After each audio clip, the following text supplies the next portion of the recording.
قل يا أهل الكتاب تعالوا إلى كلمة سواء بيننا وبينكم ألا نعبد إلا الله ولا نشرك به شيئا ولا يتخذ بعضنا بعضا أربابا من دون الله فإن تولوا فقولوا اشهدوا بأننا مسلمون.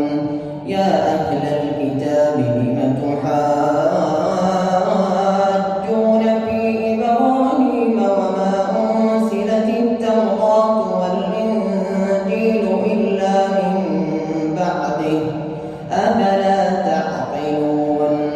ها أنتم هؤلاء حاججتم فيما لكم به علم فلم تحاجون فيما ليس لكم به علم والله يعلم وأنتم لا تعلمون. ما كان إبراهيم يهوديا ولا نصرانيا ولكن كان حنيفا مسلما وما كان من المشركين. إن أولى الناس بإبراهيم للذين اتبعوه وهذا النبي والذين آمنوا والله ولي المؤمنين. ودت طائفة من أهل الكتاب لو يضلونكم وما يضلون إلا أنفسهم وما يشعرون. قل يا أهل الكتاب لم تكفرون بآيات الله وأنتم تشهدون. يا أهل الكتاب لم تكفرون بآيات الله وأنتم تشهدون.